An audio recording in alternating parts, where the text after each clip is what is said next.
Hello everybody, this is Stuart Wilde. Welcome to the audio version of the Little Money Bible. Introduction. We live in challenging times. Markets have become more volatile. Governments are ever more regulatory and grasping over their citizens' wealth.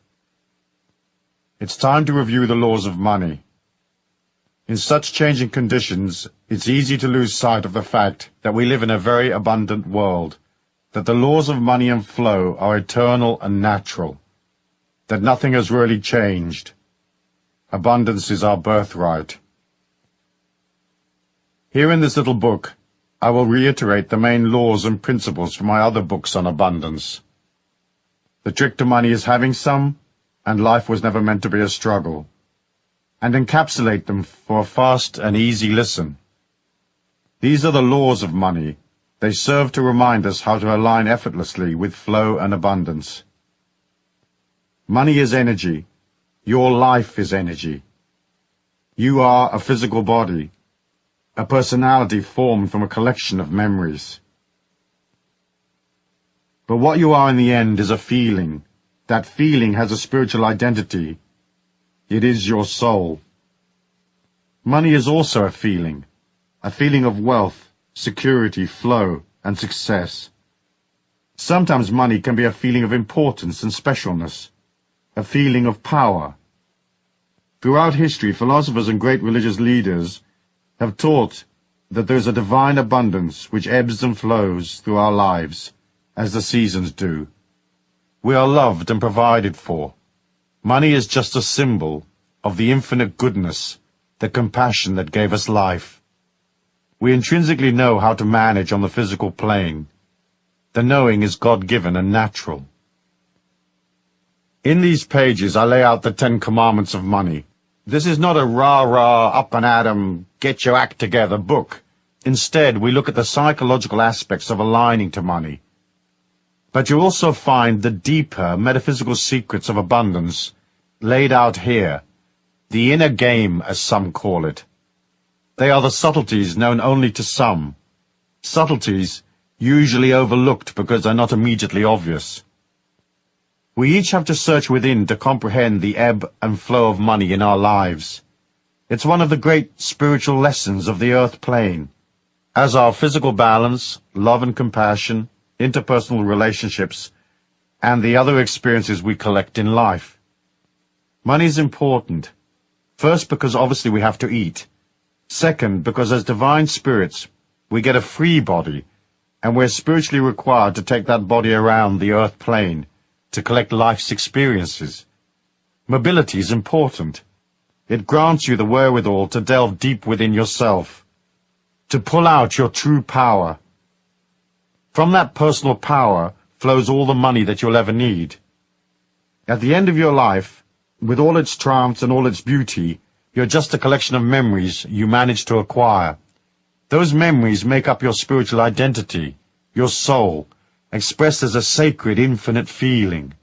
And that composite feeling, the story of your life, is the real you. It's eternal, for within it is the divine spark of God. Over the centuries, money has gotten a bad rap. It has been associated with corruption and the misuse of power.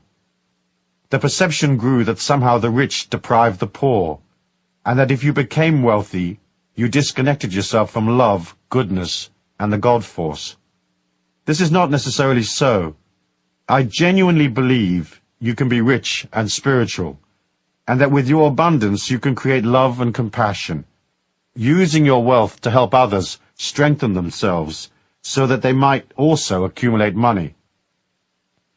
Each one spreading his or her wealth around so that everyone can collect the experiences they need to become proficient in life's ways, to become fully transcendent and wise. In John Randolph Price's wonderful little volume, The Abundance Book, he cleverly reminds us that all the philosophies and religious systems of the ancients included the concept of self-sufficiency, that the ideas of harmony, peace, and abundance are common to all cultures. Price quotes 9 excerpts from the Bible, abundance affirmations such as, "Beloved, I wish above all things that thou mayest prosper," and "Thou shalt remember the Lord thy God, for it is he that giveth thee the power to get wealth." Most of us don't remember these. We only remember, "Money is the root of all evil." But the actual quotation is, "The love of money is the root of all evil." Money of itself is a symbol of appreciation, a gesture of goodwill and compassion.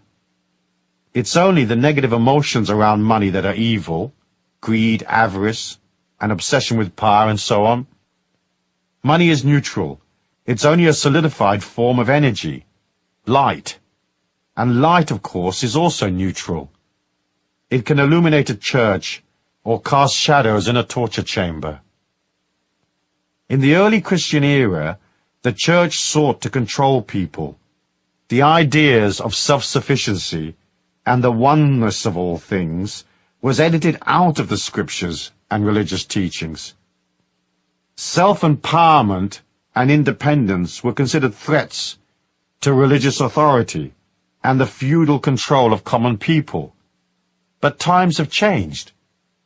Price points out in his booklet that the Transcendental movement has, in the period of just over 100 years or so, reclaimed the concept of abundance, harmony, and the oneness of life. It began with Ralph Waldo Emerson and the early Theosophists, and then on via Mary Baker Eddy, the founder of Christian Science, and those who formed the New Thought movement, each one helping to re-establish the spirituality of self-empowerment.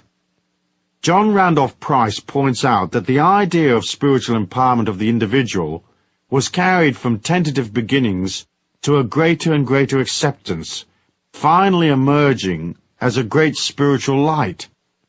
This has been carried through the decades into this century via important teachers like Charles and Myrtle Fillmore, Unity, Nona Brooks, Divine Science, and of course Ernest Holmes, Religious Science. It was these courageous forerunners who allowed the new age of enlightenment to take hold and new thought to pervade our modern societies. The ideas of self-sufficiency, abundance, and enlightenment are no longer threatening to many. People now realize that they are responsible for their own empowerment. They see that taking responsibility is a spiritual act. It allows each one the freedom to become more. For that to happen, people have to be brave, and they have to grasp the idea that they can control their lives. Accepting responsibility is an uncomfortable thing, for within that idea is the birth of the true individual. It's the only solution to our society's problems. Expecting someone else to fix our lives is silly. In the end, we need 6 billion individual fixes. In the past, we were manipulated and shamed into believing that the individual was not important, that all power and control over our lives should be handed over to the authorities, who would act as custodians of the collective good. Watching those characters manage the collective good for their own ends, often to the detriment of ordinary people, caused many to wonder if the philosophy of such disempowerment actually worked. The collective good became known, amusingly, I think, as the public interest, which turned out to be anything that suited the leaders of our spiritual, financial, and political status quo. The endless manipulation and control of our society was sold as an idea that is holy and good. After all, who could argue against the public interest? However, the idea that some brainless drone in a pinstripe suit on a massive power trip can tell you what color to paint your front door hasn't generated much interest from the general public. On the religious, spiritual front, we were sold the idea that we needed the authorities to intercede with God on our behalf. It has taken us over 1,000 years to realize that this idea is rather silly, and that we can have a little chat with God any time we like, without asking permission or hiring a spokesman. What's cool about the modern Christian churches is that they don't say you have to go through them to get to God. Instead, they teach people to empower themselves. Of course, the concept of taking responsibility and empowering yourself and granting yourself the freedom to guide your own spiritual destiny are radical ideas which are still taking shape. Look at our Western democracies. In theory, they are free, but in reality, what freedoms do we have? There are millions of rules that empower the authorities while milking the citizens and controlling every aspect of our lives. I often say you are free as long as you don't want to do anything. The minute you get a creative money-making idea, the political system jumps in with you. In true mafia style, they become your silent partners. You get the work and the risk, and they effortlessly get a large chunk of the reward while placing 100 hurdles in your way. In Europe, where institutional control was invented for the most part, self-empowerment still isn't considered cool. The idea that you might want to make money, become abundant, and direct your life is still regarded as brutal, egotistical, and rather nasty. Anyone headed in such a direction will have to plow through endless negative waves of antagonistic opinion. They will have to be brave and face the manipulators, who heap shame and ridicule on anyone who seeks to break out of the straitjacket of the old mindset. Still, we haven't lost heart. Our time has come, and the rules of money are simple. It's not too hard to quietly thread your way through the morass of nonsense, to still make it and become free. Millions of energetic people have done it, in spite of the system. The new idea is here. Control is very old-fashioned, and our societies will gradually change as people come to see that the old system just doesn't work. I think the pioneer spirit of the Americans has allowed them to embrace the idea of individuality more readily. People there are more free. They're not so tied to the memory of ancient feudal systems. As a result, the new thought has gained ground in America, and individuals can strive for abundance, liberty, and mobility without feeling bad about it. People want to be free. They want to experience life to the full, without having to subjugate themselves to restrictive institutional controls. It stands to reason. Yet even in America, a push-pull process has been going on for 50 years between the old-style forces of control and the new ideas that seek to liberate. The advantage Americans have is that they aren't subjected to the shame inflicted on ordinary Europeans who seek self-empowerment and wealth. That fact allowed progressive religious leaders like Ernest Holmes to form Christian churches which taught self-empowerment. These progressive modern churches have radically changed the old ideas. They, more than anything else, have given birth to the Age of Enlightenment. Chuck in the hippies, flower power, and the New Age movement, and suddenly great swathes of the population are thinking differently. Each one is pushing up against the thought police, those who seek to disempower and impoverish us while controlling, marginalizing, and ridiculing alternative ideas. John Randolph Price says, "It is now estimated that at least 25% of America is involved in some measure with what is considered esoteric philosophy or New Thought religion. And right in the mainstream of this consciousness is the truth that God is boundless wealth, and as expressions of the infinite, we have an abundant inheritance."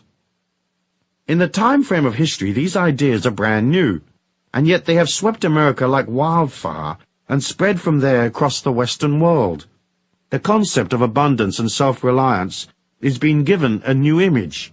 Teachers have carried out the new idea, saying it's okay for individuals to take control of their lives, and wealth, when used sensibly, is spiritual, desirable, and above all, natural.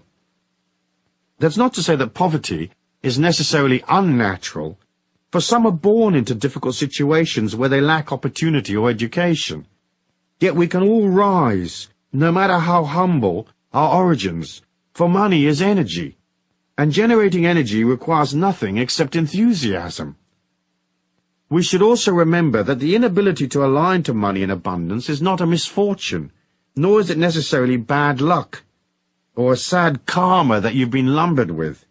More often than not, a lack of money is the result of errors in the fine-tuning of the buttons and knobs that make up the real you and your grand plan. The difference between the tramp and the millionaire is an almost imperceptible shift in consciousness and vitality. You too can make an upward shift simply and easily. You can learn to be more open and place yourself in the flow while learning the subtle laws of money and abundance so that life's opportunities come to you more naturally. It's all part of your spiritual journey. That is not to say that people who are very rich are necessarily very spiritual. Some are naturally adapted to the marketplace of life. However, in order to be a complete, whole, divine being with a bag full of memories and experiences, you may need to make the adjustments. So here are the 10 Commandments of Abundance, along with the underlying metaphysics and a brief discussion on what action you might take. I trust that I can remind you of the things you already know, bring to your perception things that you may have missed, and urge you to take certain actions so you can step into the prosperity and security which is a natural part of our human evolution. Yes, the rules and regulations of life can make things a bit harder, but if you have the knowledge, it becomes easy once more. By the end of this little book, I hope I will have convinced you of that. In addition, I hope that you will see that in some instances compassion can be described as the manifestation of love in action, and that money is, in part, the fuel by which you express a greater compassion, by transcending a poor self-image, loving yourself, being there for others, and being grateful for the immense gift that has been bestowed upon you, the first and greatest gift you will ever receive, the gift of life. The law of abundance is natural and God-given. Concept. Since the beginning of time, philosophers, visionaries, and great spiritual leaders have talked about the natural abundance of our planet. The difference between being aware of our natural abundance and owning a hefty portion of it is one of the main spiritual lessons we come to the earth plane to learn. It is the art of controlling energy and manifesting your thoughts and ideas. We live in a 3D world that reflects back to us the energy, words, feelings, and thoughts we put out. We're not all well versed in the manifestation technique, and it takes us time to learn it. But that of itself is a great blessing. Imagine a world where everything you thought, felt, or said suddenly appeared in front of you. Sure, you could materialize $1 million on the kitchen table in 30 seconds flat. But each time you had a disquiet or a fear, you would also have a monster standing up against the refrigerator trying to eat your lunch. We come into this sluggish 3D world with the blessing of a special protection. We can have thoughts and feelings that don't instantly materialize in front of our eyes, as they do in some of the spiritual dimensions I've experimented in via the out-of-body state. So the fact that you can't just materialize money may seem a hindrance, but it's also a part of a greater protection, which allows you to learn the art of manifestation without getting hurt in the process. It isn't hard to see the abundance of our planet. You only have to look at the fruit trees in the fall, the lushness of life. We know that money is not rare, and that abundance is natural. Buckminster Fuller calculated that if all the wealth of the world were divided equally among its citizens, each and every one of us would be a millionaire. It's natural, therefore, for everybody to be abundant. Our natural state is rich. The thing that gets in our way are the feelings of lack, despair, confusion, and the inability to master the marketplace of life. More often than not, we get in our own way by placing in our thinking obstacles, detrimental ideas, and strange resentments that we have to clamber over to get to the honeypot. I'm sure by the end of this book we will have sorted that out, and you'll remember what you already know, namely that life is energy, money is energy, and there's plenty of both. Start by reminding yourself that there's loads and loads of money around. Perhaps it sounds a bit silly, but you ought to begin every day by telling yourself there is no shortage of money. In fact, there are untold trillions of dollars, yen, pounds, D-marks, and so on swishing about, more than you could ever spend. It's vital to understand that, and to remember that there are millions of millionaires. Lovely, rich people to whom you can sell ideas, products, energy, and so become a millionaire yourself. We've been programmed by the system to believe that there are shortages and lack, and that uncertainty is normal. It is not. The idea is a psychological racket designed to control people and keep them in line by making them fearful. Don't buy it. Most people suffering from a limited mindset have no comprehension of just how much money there actually is available to anyone with the will to step up and collect. Look at the ancient holy books. You will see they are full of hope and positive expectancy and abundant affirmations. In the Bible, for example, the words of Jesus are abundant. He lived in abundant times. There's no place in the Bible which says that Jesus wasn't making ends meet, even though Joseph and Mary were supposedly poor at the time of his birth. However, because we're taught a fear of power, it is naturally assumed that somehow money is evil, that rich people are dishonest and crooked, and that they feed upon little people. While the economic forces of our planet are certainly stacked in favor of the big institutions and governments, there's nothing stopping each one of us from gathering our fair share. It's hard to align to money if you think it's evil and nasty. But once you come to understand that money is neutral, that abundance is natural and spiritual, it's easy to see that having money does not necessarily deprive someone else. Many of the greatest teachers have given credence to this idea, that abundance is spiritual, and that it is your feelings and your thoughts that create the abundance for you. In fact, if you're wealthy, more often than not, you will be disposing of your money commercially and charitably, supporting people around you, and adding to the overall velocity and flow of wealth. As I said elsewhere in my writings, there are trillions of dollars zipping about electronically on any given day. Those electronic signals are literally passing through your body right now, as are all the TV and radio signals that are in your local area. If you stop and think about the millions flowing through your hands right now, imagine making a slight flick of the wrist in order to halt some of that loot in transit, so it sticks in the palm of your hand. A flick of the mind is faster than a flick of the wrist. Money is good. Greed is not good. However, there's no reason why you can't be very rich, stinking rich in fact, and still be extremely spiritual and a wonderfully generous person, aligned to the God force, with a huge heart and compassion for everyone you meet. Metaphysics. One of the inner concepts we have to grasp early on is that the whole of our reality exists in a wave-particle duality. I'm going to deal with this idea in detail in law number 5, but I'd like to mention it here in passing, as it is a key factor in understanding why some people are rich and others aren't. What the wave-particle duality means at a quantum level is that our supposedly solid reality is not actually solid at all. That everything exists in an oscillation or a hazy wave. It is ill-defined. This hazy wave condition remains the same until a particle is observed, whereupon it changes from being somewhere in a hazy state to being solid and existing in a defined place. The metaphysics of money and our ideas around money and abundance follow much the same path as the laws of quantum physics.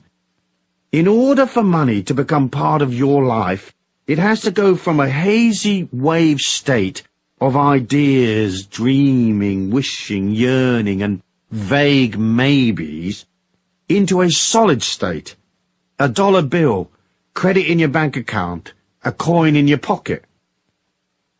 If you can convince yourself at the very deepest level of your being that there is no lack, no unfairness, no discrimination, that making money isn't hard, you suddenly open yourself to greater wealth. This is because you've collapsed your self-denial, your aversions and resentments, and you've flipped from the insecure, hazy wave state that says, where's the rent coming from, to the solid particle state. Suddenly you know it's coming, 'cause the check's in your hand. In collapsing your hazy wave money dysfunction, you open yourself to endless points of abundance. This simple click of the mind opens the door metaphysically. Remember, all points of abundance, points in our 3D reality where money is actually delivered, where transactions take place, are solid particle states, not hazy waves. So to make the manifestation process work for us, we have to put aside all our hazy wave ideas of lack. We have to become centered and aligned to the solid symbols of abundance. We have to know we can do it. When thinking about your money flow, say to yourself this: there is a way, and I will definitely find it. This affirmation works well for most all of life's little problems. Action.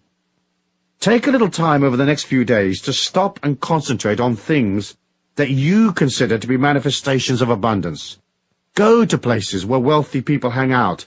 Look at the symbols of their wealth and affirm the abundance of this earthly dimension is holy and good. Yes, money can be used for evil purposes, but in itself it has no energy. To make your feelings right, you've got to agree that abundance is natural. You can't look at abundance with anger or envy. You can't become abundant if you exclude yourself. So when you see a person in a limousine wearing fine clothes, if you say consciously or subconsciously, "What a rat! That lifestyle's not for me. Poverty is holy and good," you deny your potential. It isn't easy for most ordinary people to look at extreme manifestations of wealth and join in the idea. The ego is too racked with jealousy or inadequacy and judgment. We'll look at a palace and we'll say, "That's not my kind of house." We'll see expensive things and say, "That's far too much for me." To be abundant is simple, but first you have to be able to join with your feelings. It's not vital that you can instantly visualize yourself in the presidential suite of a 5-star hotel, providing you don't deny yourself the possibility. In other words, you may say, "I don't have to stay at the Grand Hotel, but it's certainly something I could take in my stride.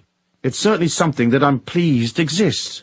Moreover, I'm thrilled for the people checking into the presidential suite right now." In this way, you switch from the negative affirmation that money is bad and poverty holy to the idea that money is neutral, that abundance is natural and God-given. So, acknowledging abundance as a daily affirmation is a part of your disciplined action plan. Make a point of noticing the plum tree full of fruit. Gaze at fields of wheat. Meditate on the endless rows of vegetables at the supermarket. Accept the warmth of the sun as it rises each morning, and engage your childlike self in awe at the abundance of stars in the night sky. Now do this. Get a 7-day candle, one of those votive candles in a glass jar, and place it in the southwest corner of your home. With the candle, you can place any sacred or power objects you may have. Next, you'll write a letter to the universe at large asking for a cash refund. I'll explain. In this lifetime, you've worked, and you've helped people, and you've loved and cared for them, and you've generated good energy, much of which you didn't get paid for because naturally you didn't expect to get paid for kindness. But you're entitled to a cash return for all that love and energy you put out. But only if you ask for it. So ask. Tell the universe, "Hey, I've done this and that, and I've worked diligently on myself, and I've helped others. And as money is only energy, and I've put out loads and loads of energy, I want a return of that energy, a refund, and I want it in cash and right away, or anyway, as soon as possible." Add a sentence that says you love and believe in yourself, that you love and believe in others, that you know the world is abundant, and that you feel worthy and entitled to your cash refund. Light the candle and put the letter with it. Then each day visit your sacred spot and ponder on the imminent arrival of your refund. Do this until your refund appears, restating your affirmations and replacing the candle each week for as long as is necessary. It's okay to leave these candles burning all the time. Just make sure it's in a safe place. Expect a surprise. You'll be amazed. When I did this exercise, I waited for a few weeks and then $30,000 dropped in my lap unexpectedly. Nice refund, I'm thinking. Chapter 2. The Law of Flow. Concept. Everyone can get their head around the idea that abundance flows. We watch it daily, flowing and not flowing. Here's the subtle trick to being in the flow. But first, let me remind you that a positive attitude goes almost without saying. The more you moan and affirm you don't have enough money, the more it slips from your grasp. Maddening, really. But when it slips away, that of itself becomes a negative affirmation of how unfair the system seems to be. Of course, it isn't unfair. It's just energy in motion, responding to feelings. To those that have, more shall be added, and to those who don't have, a chunk will be taken away. So the first rule of flow is to constantly tell your mind you are rich. There are many manifestations of wealth that aren't necessarily cash. Love, friendship, nature, sweet sensations, pleasing emotions, etc., etc. Rich is a way of viewing life. So tell yourself, I want to view the world with a kindly eye. I want to view it richly. Remember, your unconscious mind, the powerhouse of your soul, doesn't know if you're rich or not. If you tell it you're rich, it will accept that as gospel. You have to believe in luck and flow and goodness, even when cash-wise, things might be bloody awful. Perhaps it goes against the grain, but if you see your affirmations as just that, affirmations, you can affirm your abundance and good fortune even when things look a bit dodgy. The poorest person has things to be thankful for, so affirming your abundance is an act of gratitude and humility, as well as a way of keeping yourself in the flow. People get into trouble understanding flow because they can't tell the difference between effort and struggle. So they'll get an idea, and everything tells them it's not working, and yet they plug away, doggedly going through the agony of it all, because someplace back there somewhere, someone told them that whacking their head against the wall was an honorable way of conducting themselves. Not quite so. Struggle causes a lot of pain, because it involves a lot of negative emotion. Struggle is also very hard work. All ideas that are holy and good and honest, ideas that serve humanity and yourself, will have a positive energy of their own. When you head out to materialize a money-making plan, it will gather momentum. It's as if the universe at large leads you step by step, showing you the way. That's flow. You meet the right people. You sit in the right seat on the plane, and next to you is the very person you need to connect with. It's a wonderful thing watching flow in motion. We all know what it looks like. When it's working, the trick is to be able to pull back when things aren't flowing. As I said in my little book, Life Was Never Meant to Be a Struggle, struggle is effort laced with emotion. As humans, we are required to exert effort to get things done. So if you're cycling up a hill delivering loaves of bread, you'll expend calories pedaling. Effort is natural. When one's energy expenditure gets wrapped in loads of negative emotion, that's when you flip to the unnatural, from effort to struggle. At that point, you should pull back and ask yourself loads of simple questions, questions that highlight silliness. Of course you need perseverance when times are tough, but perseverance mustn't trip you into negative emotion. That will destroy your dream real quick. So if things aren't flowing, watch the signs very carefully. What little adjustments can you make to get things moving? Is your plan realistic? Do you have the wherewithal to pull it off? Are you missing some component? If you're missing a piece of the jigsaw, what does that piece look like? Is the piece inside you, or where will you get the bit you need? It's okay to go up the path a little way, only to discover it's not right for you. As long as you realize when things aren't working, and pull back. The trick is to evaluate and ask yourself, Is this a stupid idea or not? Am I going about it arse backwards or what? Do I need this suffering, or is my suffering voluntary? Remember, it's not a defeat to pull back when things aren't right. You can always wait for things to change.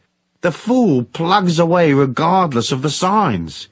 If you are aware, you'll pull back, or perhaps continue slowly forward, watching carefully, making adjustments as you go. Remember, don't be impatient. Things always take longer to materialize than you think they will. That's because our minds can move faster than the 3D reality in which we all exist. Also, it's okay to make mistakes. It's okay to fail sometimes. See these as mini-seminars you attend to teach you the tricks of life. Of course, the main trick is to be flexible and easygoing and light-hearted, and to learn, learn, learn. Life's a seminar. We learn by stuffing it up. So be kind to yourself. Although flow often seems a form of magic, it actually stems initially from order and planning. It's much easier to experience a great good fortune when you're organized and ready and able to receive the abundance due to you. So ask yourself, am I ready? If someone shows up right now with my special opportunity, can I respond? Am I flexible? Can I move and go in an instant? Flow is energy in motion. So you have to become the embodiment of energy in motion, i.e. flexible, fluid, and fast on your feet. In passing, let's look at risk and reward. To make money, you will have to take risks, even if it's just your time on the line. The key to risk-taking is knowledge. For example, gambling is betting on an unknown outcome. Investing is betting on known possibilities. The difference is knowledge and the quality of your information. So when the amateur blackjack player is pitching his money on the run of the cards, he's gambling. But the professional card player has knowledge and additional information. He can count cards as they come past and make informed decisions about what is to happen next. He's not gambling. He's investing his money in a planned and reasonable way on what might seem to others a random outcome. His knowledge and ability change the random nature of the game into one of near certainty. He is not struggling, he's working, just as the croupier and cocktail waitress are working. So struggle can be avoided by collecting information, lots of it, learning and watching and topping up on your game of life. Moving through life with ability and knowledge, you go from gambling on life to investing in life. We all have to accept risk. Crossing the street is a risk, just one we're used to. The trick is to have enough information so that you're betting on outcomes that are almost certain. When the outcome isn't certain, you ought to design your involvement to ensure there's an easy and inexpensive escape route. Remember, as I've said before elsewhere, never go into anything without figuring out where the exit is. Never commit until you have to, and not until you have enough information. Try to make sure there's a back door to whatever commitment you make, unless, of course, you're very, very sure of your involvement.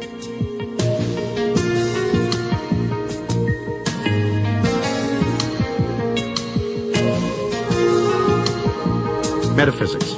The metaphysics of flow is easy to comprehend. You figure it with your feelings. Your feelings are enormously powerful. They are your extrasensory perception. The mind can deduce from what it already knows and guess at an outcome.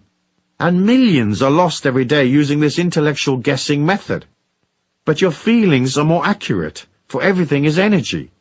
So any deal or investment or any involvement with others has an energy of its own. That is its thumbprint, if you like. Use your feelings to stay in the flow and keep away from trouble. Remember, if an idea feels wrong, it is wrong. That's not to say that you should trash a deal whenever you have a moment of disquiet.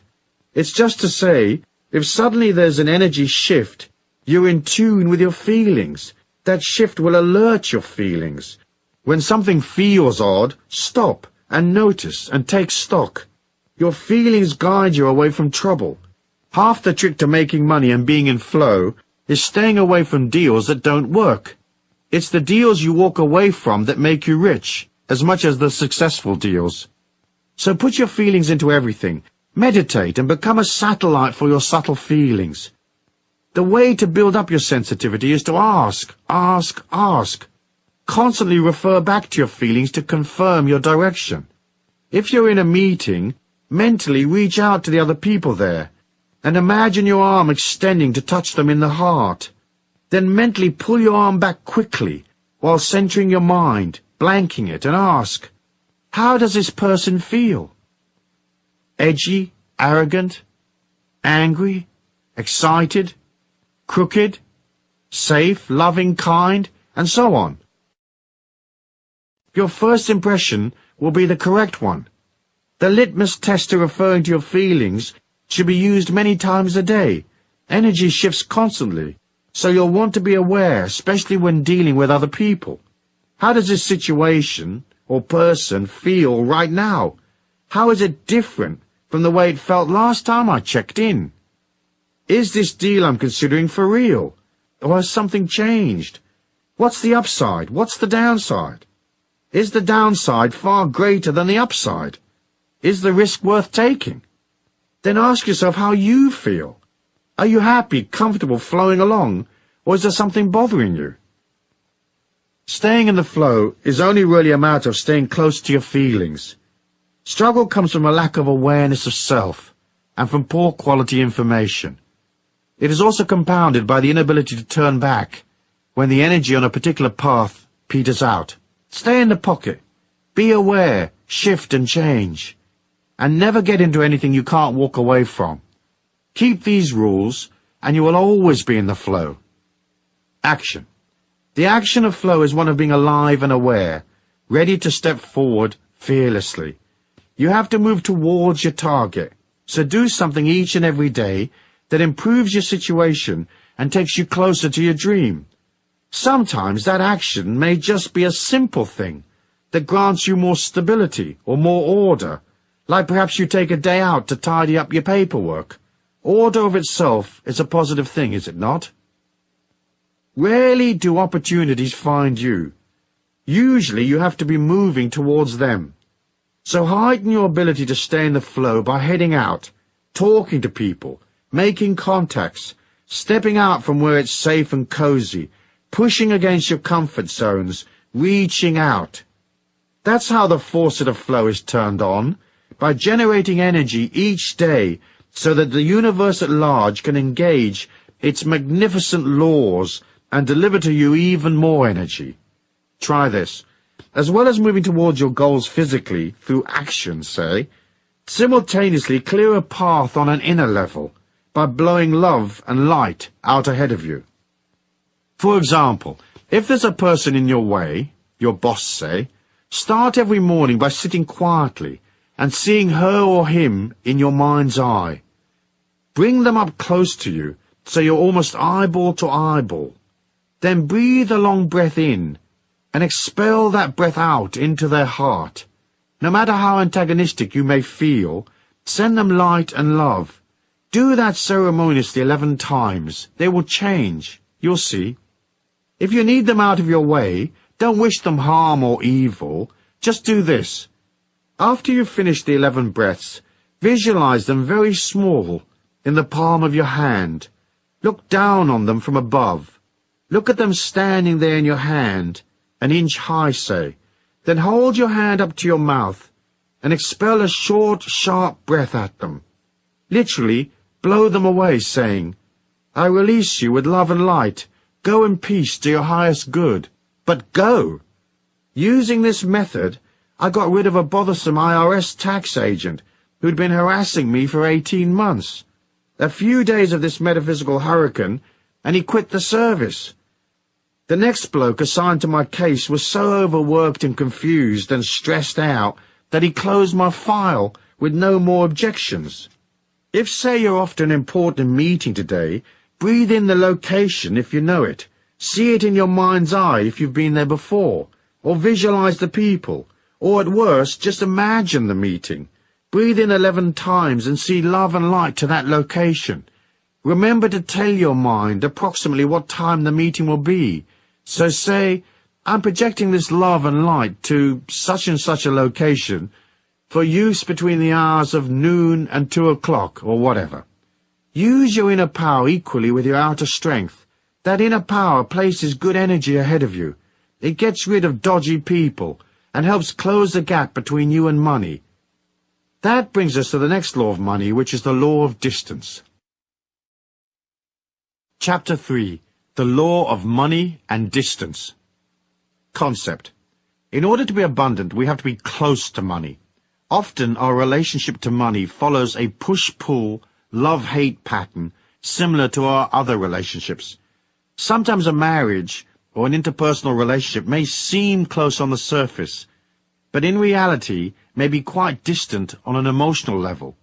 It may be that one of the partners is pushing the other away, or because they're both pushing each other away, or because they are silently angry with each other. You have to look at the distance between you and money. Are you close to it and pulling it to you, or are you distanced from it and pushing it away? Naturally, the closer you are to money, the more likely you are to receive plenty of it.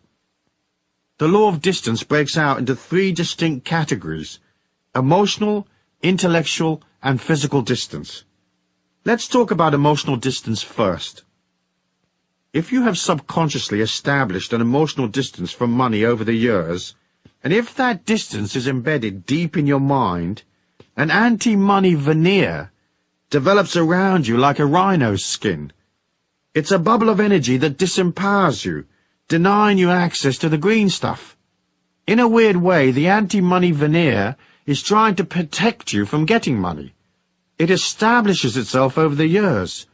It's partly due to the anti-money feelings you hold, as discussed previously, but mostly it's sustained by what you feel about yourself. I'll deal with that in more detail when I talk about money and love in law number 10, but one example is self-hate. If you don't respect yourself, it's hard for people to grant you worth, so people will always undervalue you. If, say, you've always felt yourself to be an outcast, you may exclude yourself from the marketplace of life because you've excluded yourself socially. You may find you're always too late for the real money. You just missed the boat because your energy isn't inclusive enough. Not being able to include yourself, you find a subtle way to deny yourself the very thing you want. Meanwhile, you may still act out the chase, trying for the deal but not quite making it. This way you can feel okay about your efforts. You can kid yourself you tried real hard, but deep down you had your inner sabotage program ready to kick in. It's the mind's way of falsely endorsing itself, saying, I tried hard, so I must be righteous and good. And I've only just missed. What bad luck. It's not my fault. You see yourself as an honorable struggler, denied through no fault of your own. Many believe that asking for money is unholy or wrong. Most won't even admit they want the money that they're asking for. Weird. Our society is pre-programmed to keep us all poor.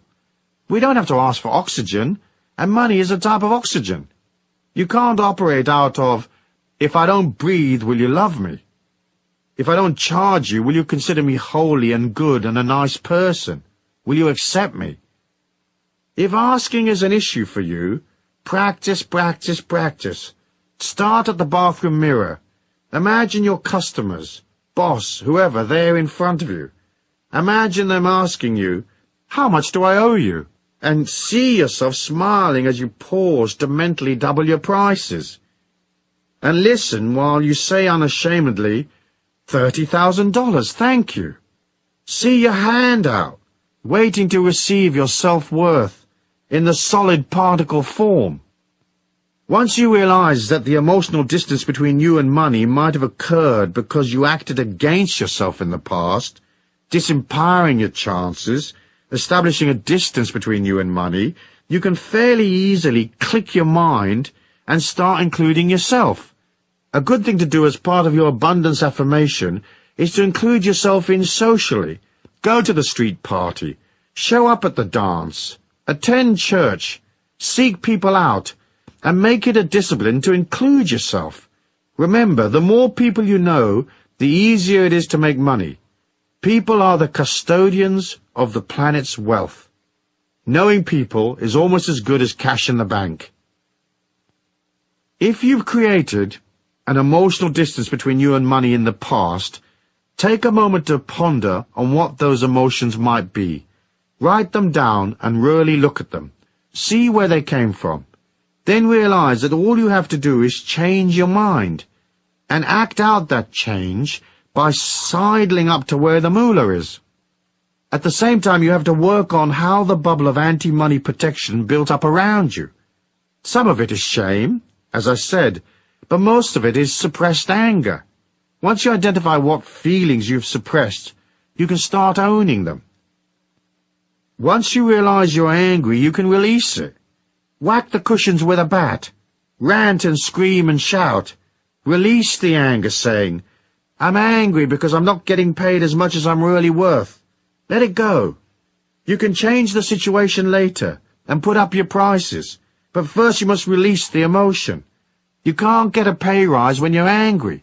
People will react to the negative energy and will resist you. They'll perceive consciously or subliminally that you don't love yourself, so why should they acknowledge you?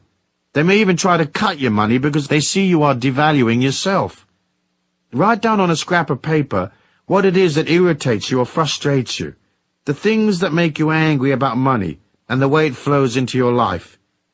If you perceive that a certain person is blocking your access to money, include them on your list. Try to be honest with yourself. Telling yourself little fibs and being covert with yourself is partly how you establish the distance in the first place. Truth may be uncomfortable in the short term, but it's preferable to the long-term frustration, anger, and struggle that comes from a lack of awareness, especially if you have to sustain a lot of half-truths or lies. Say, for example, you tell yourself you're working hard, but you know that you're mostly doing busy work and avoiding the difficult stuff, and that you're loading up in actions that look good but get you nothing.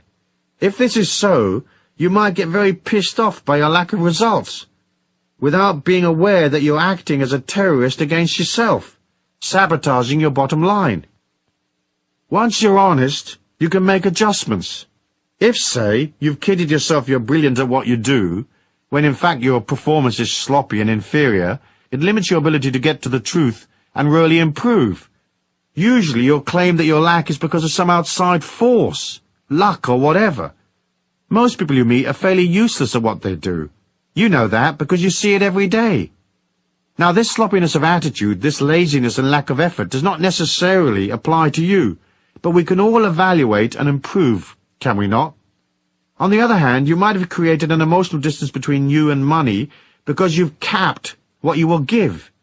So you might eke out your energy, limiting what you will provide or do for others, while expecting the universe at large to dollop great quantities of goodness upon you effortlessly.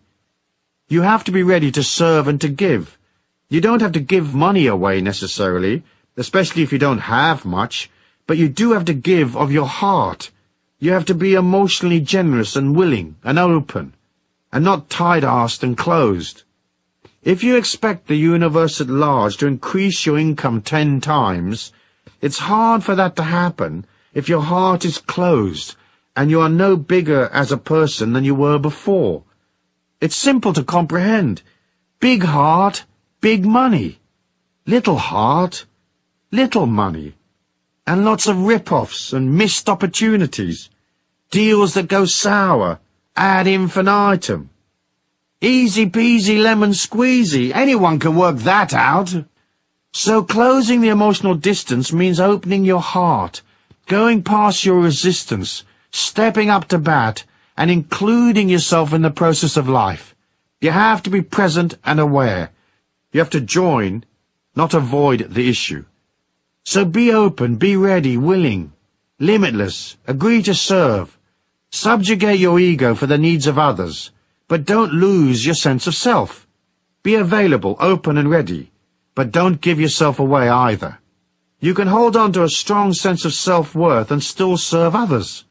It's a part of our great lesson in life. It's the act of going from a limited perspective to an infinite one that says money is everywhere. And the more open I am, the greater the potential for me to pull opportunities from everywhere. Many people resent money because they feel life hasn't been fair to them, that they've worked hard and haven't received as much as they should have, or that they are paid less than other people with inferior qualities to them. However, harboring these negative emotions only widens the gap between yourself and money. The other concept that fuels this emotional distance is the idea that someone ought to provide for you, that somehow the world owes you a living. The world does not owe you a living. You have to nurture and provide for yourself. This is the secret to closing the gap between you and money. Rather than blaming others, projecting your disquiet and lack, or your anger about money onto other people, begin to own your feelings. The intellectual distance between us and money usually results from a lack of understanding or knowledge. Sometimes we just don't know enough about what we're trying to achieve, or we're not well versed in the conditions of the marketplace, the ebb and flow of transactions. It boggles my mind the way many go into deals without knowing the people concerned, having little information to guide them, or they accept on face value the information presented, without checking to see if it's accurate or not. That's not very clever. Another important thing is that many people never bother to learn their job or trade. Knowledge is power. The more knowledge, expertise, and connections you have, the easier it is for you to make a profit at the game of your choice. So if you're a commodity trader, for example, and you specialize in pork bellies, you're in a worldwide casino that's betting on the ups and downs of pork belly prices. You should be up to date on what's happening at the piggery. You should be well connected with institutions in the trade and in the flow of information. And you should know how to get hold of information independently and quickly. It's difficult to compete against a casino that is better informed and better financed than you are. To survive in the commodities market, you need as much expertise as possible and a good dollop of luck. Most people lose. You're up against the pros. And although you might have a hunch and hit a winner from time to time, in the end the odds are stacked against you, unless you know things that others don't know.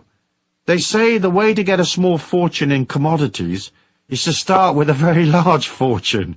In other words, the market is designed to part you from your money. Ask yourself, do I have enough information about the marketplace and/or the particular area of creativity I want to be involved in? Am I a long way from the flow of information, an amateur in a professional's world? Or am I ready and up to bat? Maybe all you need to experience real abundance is to improve your knowledge and close the intellectual distance. In passing, let me mention another thing that can cause intellectual distance between you and money. There are a lot of money snobs out there, people who believe money is beneath them, that it's not stylish or proper to go for the cash. They are elitists at heart, so they seek to elevate themselves above the concerns of common people by feigning a disregard for the things that concern ordinary folk, like earning a living and turning a buck. Sometimes this elitism is a social class thing.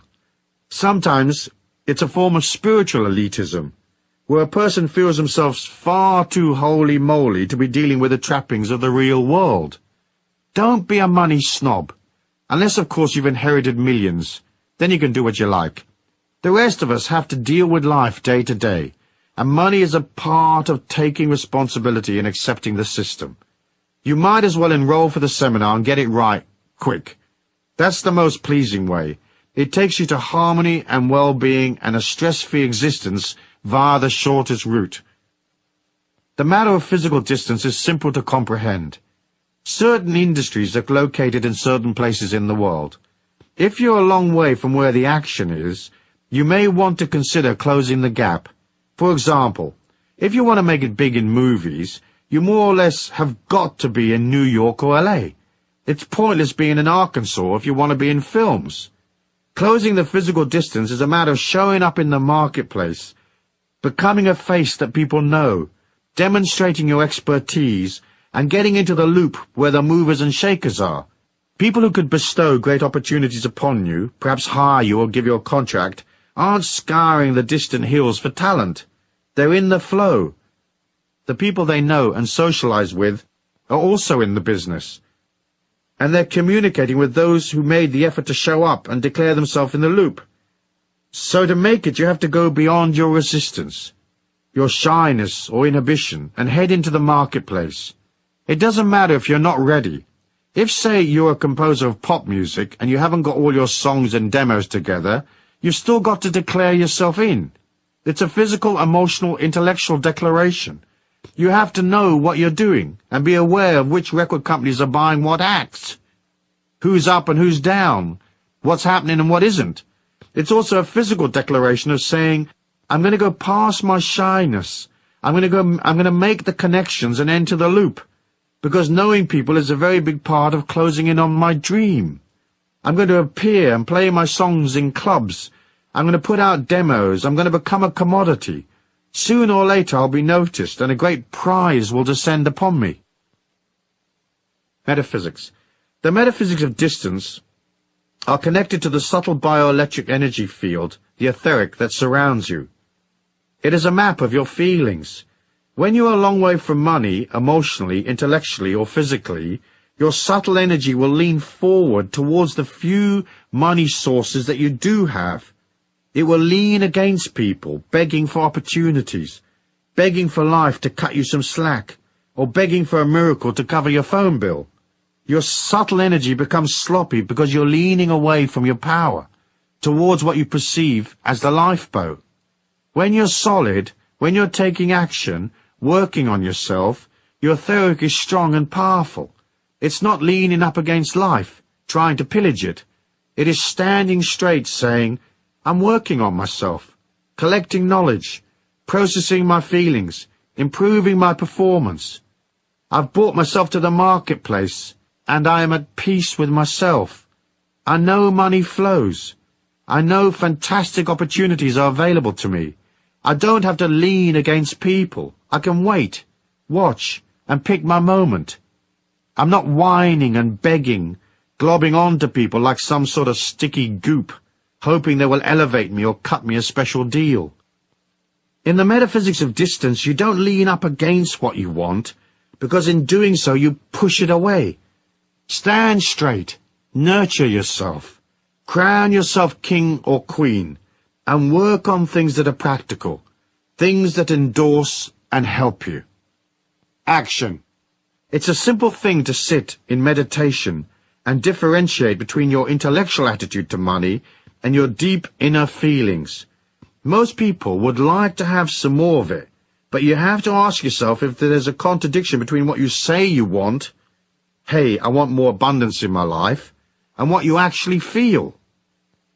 Closing the emotional distance is a matter of deciding or looking at what your deep inner core beliefs are about money. How will you emotionally get off the island of lack and row yourself over to the mainland where the market is bustling with activity and cash is flowing? In a moment of quiet, write down a list of those feelings and attitudes you have about abundance. Be aware of any non-actions that have distanced you from money. Try to discover your core beliefs. Who are you? What would make you happy? What's real and possible and fun? And what's just the ego's disquiet? Delve deep within and ponder. Pondering is good medicine. Discovering what you really want saves you endless confusion and wasted energy. Use your feelings to differentiate between vague yearnings of the ego and your deep innermost desires and needs. In this way, you will eliminate blocks and highlight any contradictions that may exist. For example, many would like to be millionaires, but subconsciously they know that making millions often takes lots of effort, and with that comes a lot of stress. So intellectually, they would like millions, but their inner truth is different. In effect, their subconscious protects them from something that sounds good to the ego, but would actually be a living nightmare. Looking at the distance between you and money teaches you things. Perhaps all you really need is a bit more money and a bit more security. Now, it may seem an odd thing to say, but you can't get security by earning money. Earning money involves activity, and all activity burns energy. So eventually that energy burnout makes you insecure. Low energy equals fear. High energy equals security. The only way you can increase security is to nurture yourself. All insecurity comes from the fear of collapse. The collapse of a situation, of your life, a business, whatever. So if you need more security, work on your body. Be kind to yourself. Sleep more. Rest. Hang out in nature. Do nice things for yourself. No amount of money in the world can make you secure. Of course you can combine hard work with self-care, but you have to work at it. I was having dinner with Deepak Chopra recently. He's a successful author and lecturer, constantly jetting around the world. Yet he maintains balance by finding time to work out, no matter where he is, and by maintaining a very healthy diet. He told me that every 3 months he takes 5 days off on his own. He goes somewhere remote like a desert and stays there in silence. No phones, no people, nothing but him and silence. It's a brilliant idea. He rebuilds his energy by pulling back, and then he's ready to zip around for another 3 months. Get in touch with who you are. See what motivations are real, and which ones come just from the intellect and ego. Perhaps you don't really need the aggro of piles and piles of activity and responsibility.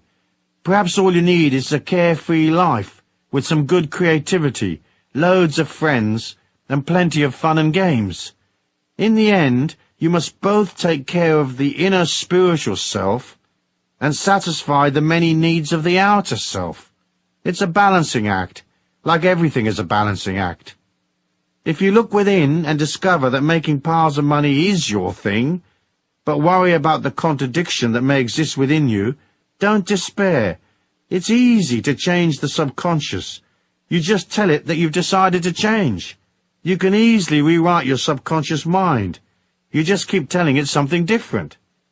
You may have to do so over a period of days and weeks, but it's simple to agree to change your mind. It's also easy to see that abundance comes from closing all of the gaps. That idea of itself gives one a lot of hope and determination for the future. Of course, it's not just the emotional, intellectual, and physical gaps between you and money. The real gap is always between what you think you want and what you actually want. Deep down. Once you arrive at the truth, deep within, you've come home spiritually. You've returned to the source, where your divinity exists. In there you will find the truth, the meaning of life, and you'll see what it is that you want to do, what you want to offer the world in this lifetime. It's there in the deepest recesses that you find your connection to all things. From that stems a sense of immortality, and from that comes security. Bingo! Meanwhile, you could probably use more cash, so as a part of your action plan, do this. Get your checkbook out and write yourself a nice fat check, payable to you and post-dated. Then pin it up on your fridge or bulletin board and look at it from time to time. A friend of mine who opened a shop wrote herself a check for 10 million Australian dollars and post-dated it 5 years. Her shops did well, and she probably had a few million when a company proposed that she franchise her stores. The deal was worth about 7 million. The franchise deal came in with just a few days of the 5 years left. In the end, she decided that she was into creativity, not accountants and lawyers, and all the stress that comes with a deal like that. So she didn't follow through. But she was satisfied, though, because the universe did provide for her check to be made good, even though she didn't take the potential 7 million on offer, which would have given her a total of 10 million. I'm sure she'll get to her 10 million in the end. She'll just go about it in a less stressful way, a way that suits her creativity. Chapter 4. The Spiritual Law of Supply and Demand. Concept. Money is important because it is a symbol of your mastery and comprehension of life's great journey. You don't have to become rich, but you do have to have your money trips under control. Commercially, the law of supply and demand states that if there is more demand than supply, prices go up, and if there is an oversupply and less demand, prices go down. But there are other aspects to supply and demand which are less traditional. To make money, you have to deliver your energy in some form to satisfy a demand that is out there. And if what you're selling is energy, charisma, and enthusiasm, there is no competition, because most others are selling things that are lifeless, loveless, and dull. So your stuff, your service, your creativity, whatever, will always be different, unique, and desirable, because you will imbue it with energy, the God force, love, and caring. It will excite people and bring them to life. It will carry within it the energy of the part of you that joined, the aspect of you that celebrates life, laughs and is carefree, the part of you that honors humanity. It may just be a garden chair that you're selling, but your garden chair will radiate with light and love. It will be so lovely you could place it at the head of the round table, and no one would think it odd, as your chair is a beacon of light.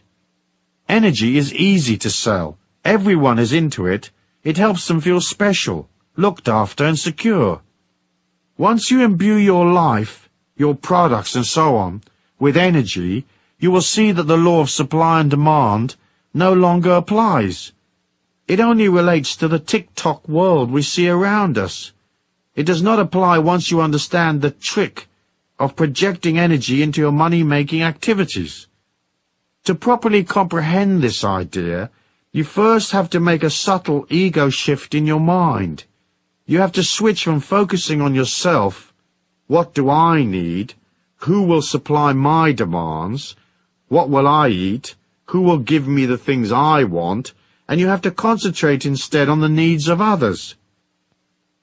This doesn't mean that you have to become a charity worker or disempower yourself financially. It's more a way of saying your needs will be met once you find a way of projecting energy and fulfilling somebody else's need. That is self-empowerment. Hoping someone will fix it for you is disempowerment, because a satisfactory outcome always lies beyond your control, subject to the whims of others. So switch your focus to, how will I fulfill somebody else's needs today, and get paid in the process? There is no way of making money on this planet other than by fulfilling people's needs. It's just an ego shift. First you concentrate on serving others, and in that way you serve yourself. There are more than 5 billion people on this planet, and every day of the week each one needs, say, 100 different things. There are trillions of demands that need satisfying. So rather than look at supply and demand from a position of insecurity and lack, you can see it from the other side of the coin.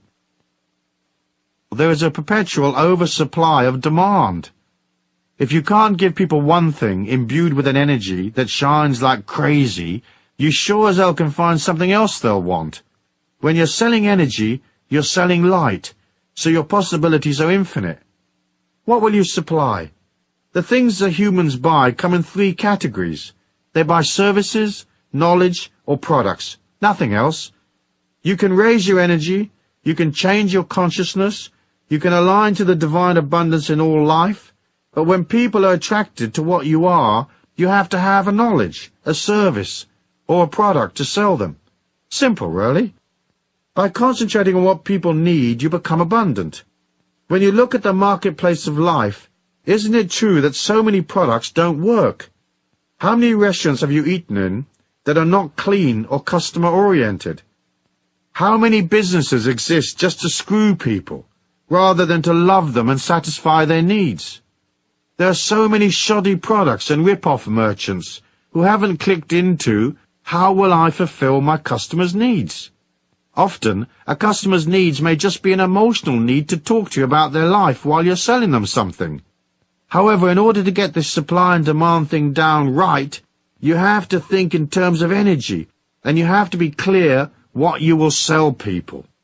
Providing a service is not usually as profitable as selling knowledge or a product, because more often than not, services have to be delivered personally, and there's a limit to how many hours a day you can deliver the service and at what price you can charge. Knowledge, on the other hand, is valuable and easily packaged. We live in an information age.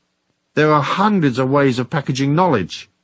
What you deliver in the form of knowledge does not have to be way out. It just has to be presented concisely, inexpensively perhaps, and with originality. If you have knowledge that people want, you can quickly become wealthy. If selling products is what appeals to you, think of products that you believe in, products which are worth the money. Ask yourself, can I put my heart and soul into the product? Can I be enthusiastic and really love this gizmo, really serve my customers? So to sell things successfully, you have to subjugate your ego long enough to take people's money. This might sound a bit brutal, but in fact it is a religious, spiritual idea. You subjugate your needs, your life, your aches and pains, your experiences, and listen to others. Watch their eyes. Notice their body movements. Relate to them. Ask them questions. Work out, what does this person want? Then fulfill that want. Think about how you can improve what you do. Even if right now you work for somebody else, start by putting more energy in. If the place you work in is dull and lifeless, put energy in anyway.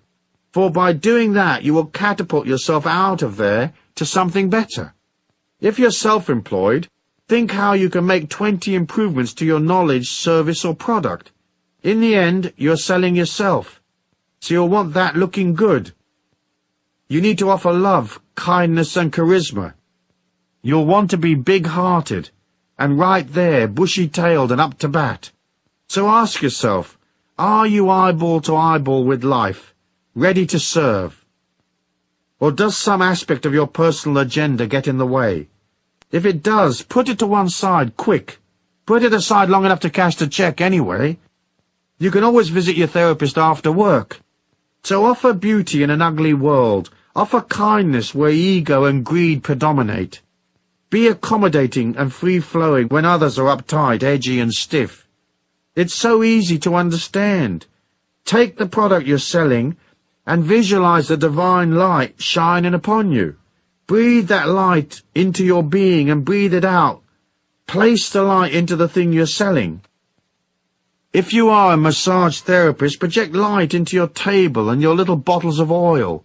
Most of all, project light into your hands before each session, and of course during each session. If you're selling things on shelves, touch them regularly. Move them about. Make them come alive. Give them energy. The little tins will be refreshed, even if they've been on the shelf for weeks and weeks. The more you touch and love the product, the more energy it has. The more likely it will belong to someone else in 10 minutes' time.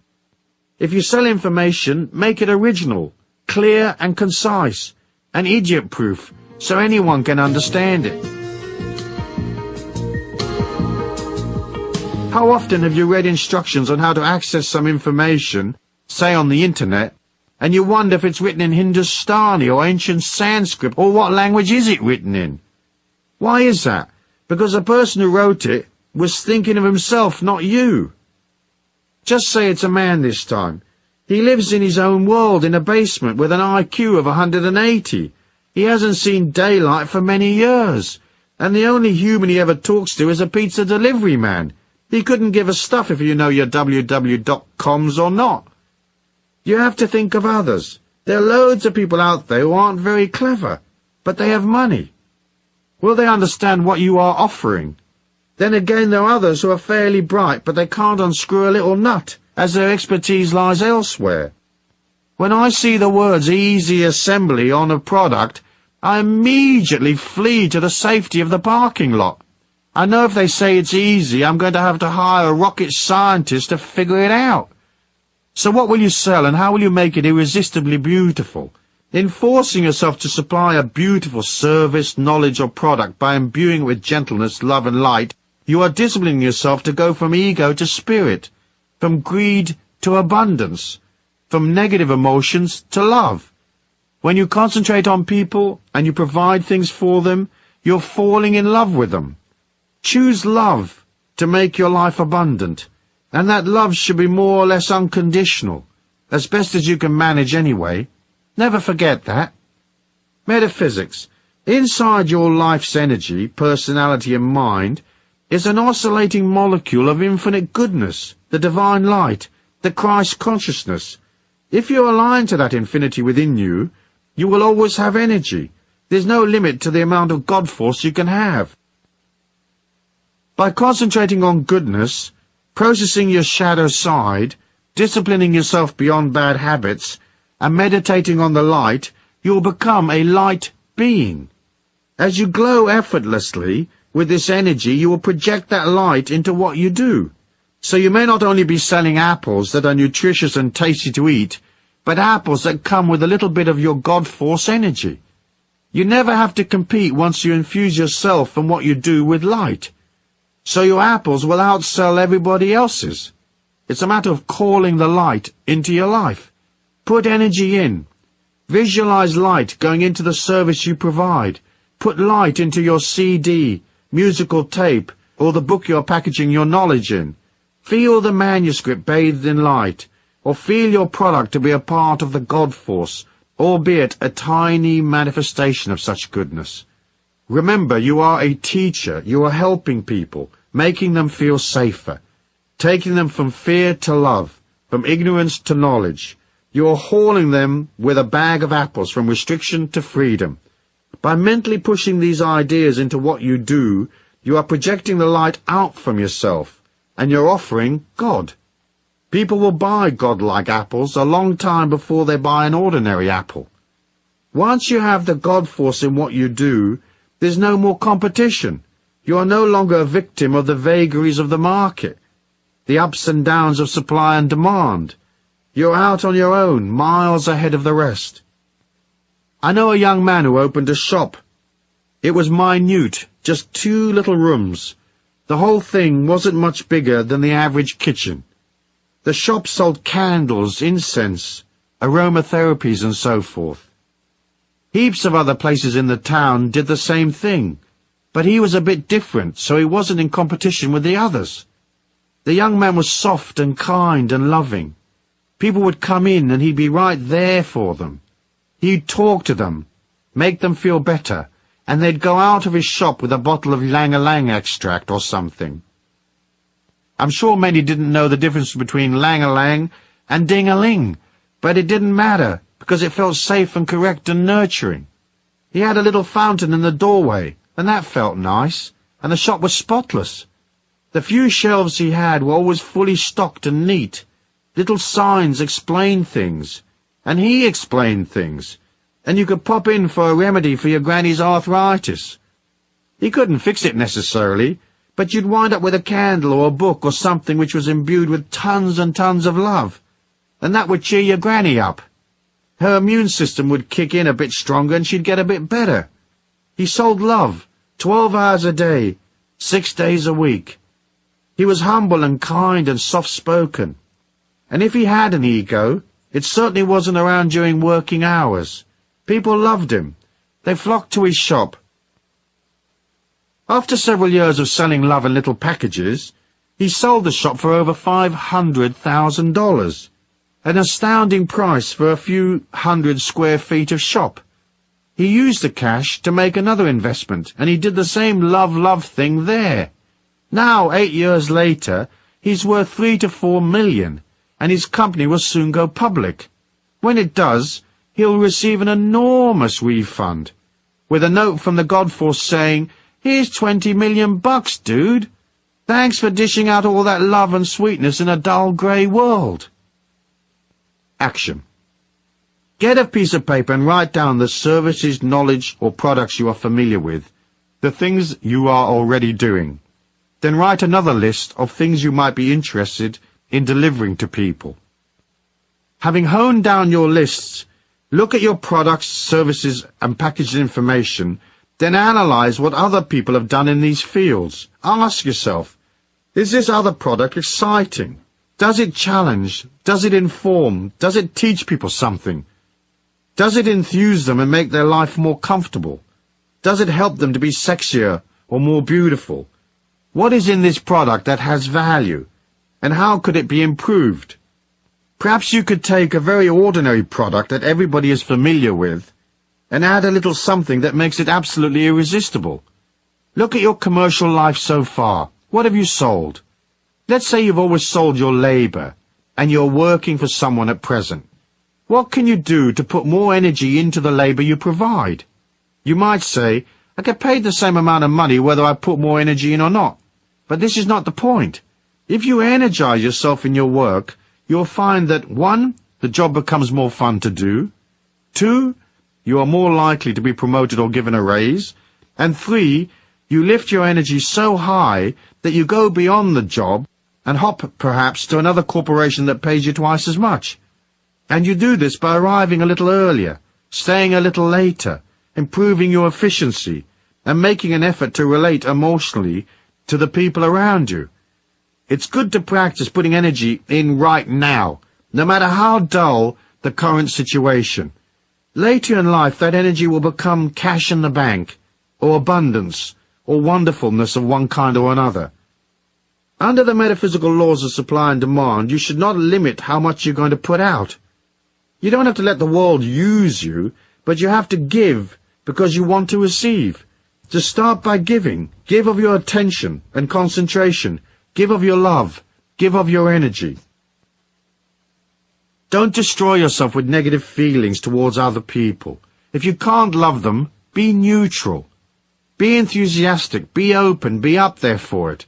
But in limiting yourself, you get stuck in one place on one salary for the rest of your life.